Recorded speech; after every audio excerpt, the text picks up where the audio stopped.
दोस्तों नमस्कार, सूर्य classes centre में आप लोग का स्वागत है। दोस्तों आज हम मैथ पढ़ूंगा क्लास 10 का। ठीक दोस्तों, हम वही क्वेश्चन बताएंगे जो क्वेश्चन हर साल आता है, वो क्वेश्चन हम आज की इस वीडियो में कवर करने वाला हूँ।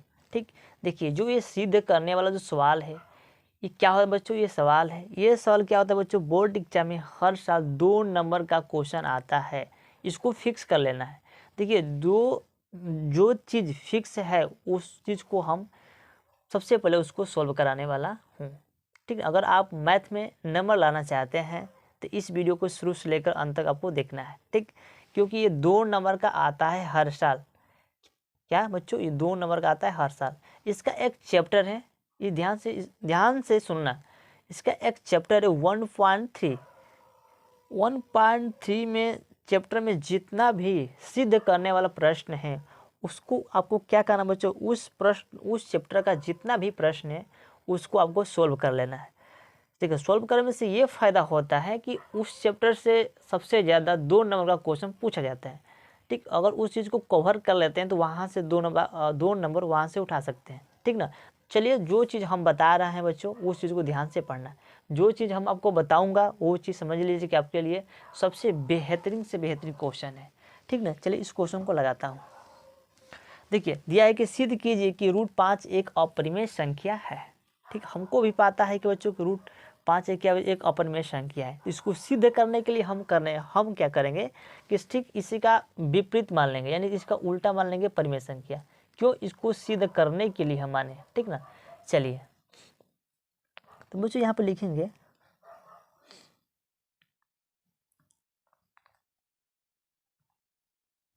माना कि, ठीक ना, माना कि √5 क्या बच्चों √5 एक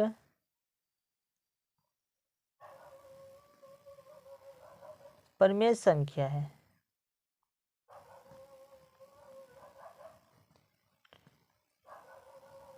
परिमेय संख्या है। ठीक ना? रूट क्या है बच्चों? एक परिमेय संख्या। क्यों माने बच्चों? इसको सिद्ध करने के लिए माने। इतना हो गया। आगे देखिए लिखेंगे √5 बराबर a/b। ठीक, यहाँ पर समझिए a और b क्या है? a और b क्या बच्चों? a और b क्या है बच्चों? एक अभाज्य संख्या है। यहाँ पे लिख देंगे कि जहाँ, समझने के लिए, जहाँ, ठीक ना, a और b क्या है? एक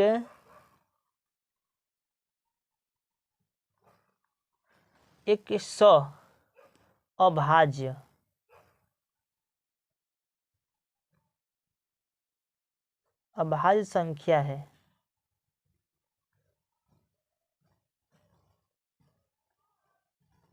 अभाज्य संख्या है। ठीक, अब हम क्या करेंगे बच्चों? यहाँ पे हम दोनों पक्षों में वर्ग करने पर, तो दोनों पक्ष क्या करेंगे बच्चों? वर्ग करेंगे। ठीक ना? यहाँ पर देखिए अगला स्टेप, √5, ठीक ना, बराबर 1/b। ठीक, दोनों पक्षों में बच्चों वर्ग करेंगे। ठीक ना? दोनों पक्ष में बच्चों वर्ग करेंगे तो यहाँ पे लिख देंगे कि दोनों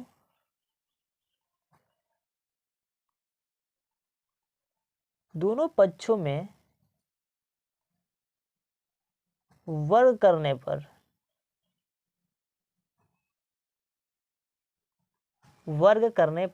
ठीक, चलिए बच्चों हम दोनों पक्ष में वर्ग कर लेते हैं। देखिए जब रूट का जब गुणा होता है तो उसमें क्या होता है बच्चों?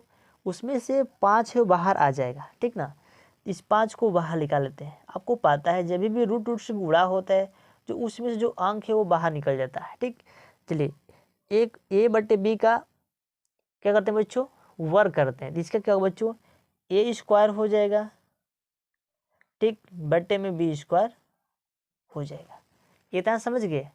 इतना समझने के बाद हमको अब यहाँ पे करना कि ध्यान से देखिएगा, जो ये b², इस b² को इधर भेज देते हैं। ठीक ना? b² यहाँ पे हो जाएगा। ठीक, बराबर यहाँ पे a² अलग हो जाएगा। ठीक, ए स्क्वायर क्या बच्चों यहाँ पे अलग हो जाएगा। अब हम क्या करेंगे, देखिए ये 5 क्या है, या गुणक रूप में है, हम इसको क्या करेंगे, इसके बट्टे के रूप में लिख देंगे। लिखेंगे बी स्क्वायर, ठीक, ए स्क्वायर बटे में 5, ठीक, ए स्क्वायर बटे में 5। देखिए यहाँ पे समझने वाली बात ये है, ए स्क्वायर क्या है, ए स्क्वायर का गुणनखंड क्या है बच्चों, 5 है। जो ए स्क्वायर का गुणनखंड 5 है, तो ए का गुणनखंड 5 होगा। ए का स्क्वायर 5 होगा कि नहीं होगा। जब ए स्क्वायर का गुणनखंड 5 है तो ए का भी गुणनखंड 5 होगा, ठीक। चलिए यहाँ पे लिख देते हैं अर्थात, इनका बारे में यहाँ कुछ लिख देते हैं, अर्थात, ठीक ना,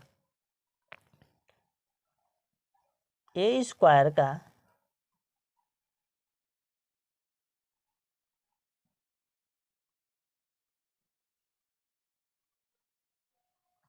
इसका गुणनखंड 5 है,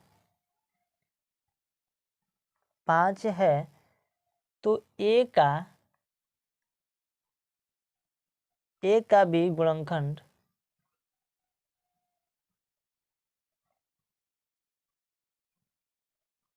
गुणनखंड 5 होगा।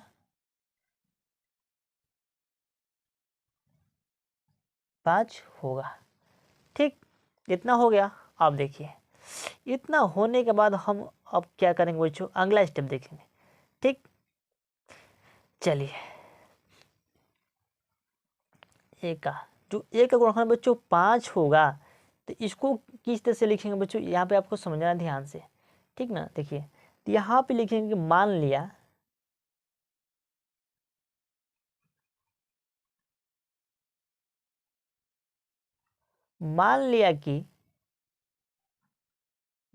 कि ए बराबर 5, क्या मान लेंगे बच्चों, यहाँ पे एन मान लेंगे, क्या मान लेंगे बच्चों, यहाँ पे 5 एन मान लेंगे। एन क्या है बच्चों, एक पूर्णांक है। यहाँ पे लिख देंगे जहाँ एन कोई पूर्णांक है, कोई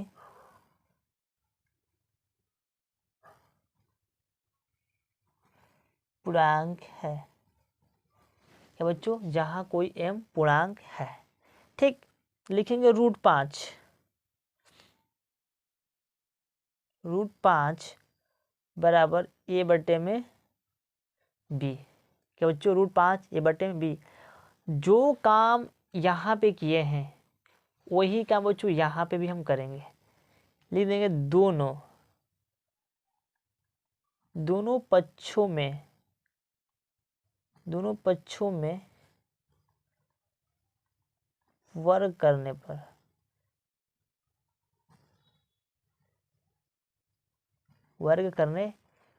चलिए बच्चों वर्ग कर लेते हैं दोनों पक्षों में, बराबर ए बटे में बी स्क्वायर, ठीक, ठीक ना। तो कुछ भी नहीं करना, जो काम यहाँ पे किए हैं वही काम यहाँ पे भी करेंगे, ठीक। लेकिन नहीं, ए और बी माने यहाँ पे ना, ए और बी, ठीक। तो ए का मान कितना है बच्चों, 5 है, ठीक। तो यहाँ पर रखेंगे 5, छोड़िए यहाँ पे 5 रखेंगे, ठीक। चलिए जब इसका वर्क करेंगे तो क्या होगा बच्चों, 5 होगा, ठीक, बराबर इसका करेंगे तो जब 5 का वर्क करेंगे तो क्या 25 हो जाएगा, बट्टे में कितना है बच्चों, बी स्क्वायर हो जाएगा बच्चों, बट्टे में बी स्क्वायर हो जाएगा, ठीक। अब हम क्या करेंगे, बी स्क्वायर जो बट्टे में है इसको गुणक रूप में ला देंगे, क्या बच्चों, यहाँ पे गुणक रूप में ला देंगे। तो 5b² बराबर 25, ठीक, क्योंकि यहाँ पे गुणक रूप में है। अब हम क्या करेंगे बच्चों, जो गुणक रूप में है इसको क्या करेंगे बच्चों, भाग के रूप में कन्वर्ट कर देंगे। तो b² के एक केला छोड़ दीजिए और 25 के नीचे 5 को यहाँ पे लिख दीजिए, सिंपल तरीके से लिख दीजिए, लिख दीजिए। इतना लिखने के बाद हम अब क्या करेंगे बच्चों, लेकिन नहीं यहाँ पे एन लगाएंगे ना, यहाँ पे एन छूट गया, सॉरी, ठीक ना। क्या बच्चों, यहाँ पे एन छूट गया, यहाँ पे n² कर दीजिए, ठीक। चलिए इसको कटा देते हैं, 5 25, तो क्या हो जाएगा जो बी स्क्वायर बराबर 5n स्क्वायर, ठीक ना, 5n स्क्वायर, ठीक, इतना हो गया।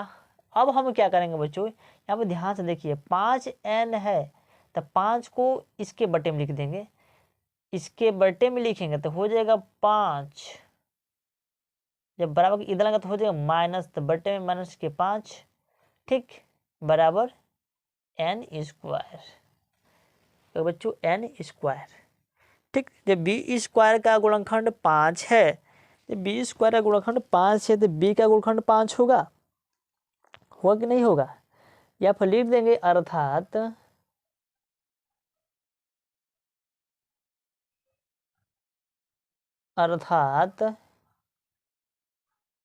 बी स्क्वायर का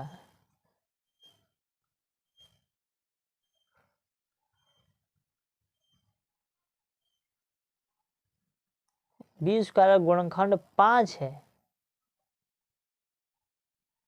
5 है, तो बी का गुणनखंड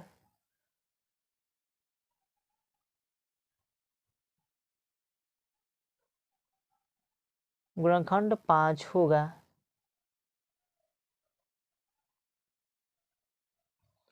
5 होगा। तो लिख देंगे बच्चों कि जो हमारी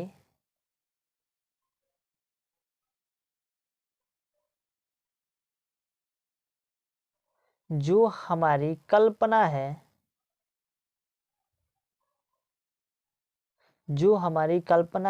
कल्पना के विपरीत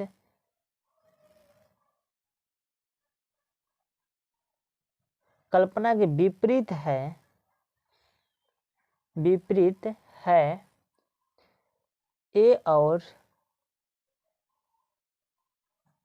और बी में एक अतिरिक्त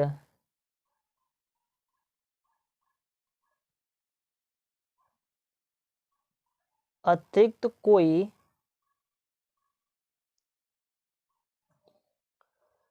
उभयनिष्ठ है,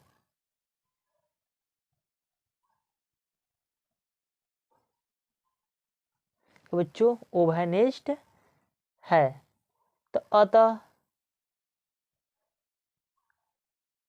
√5, क्या बच्चों √5 क्या है, एक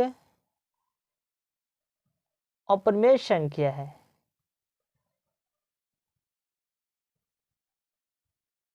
अपरिमेय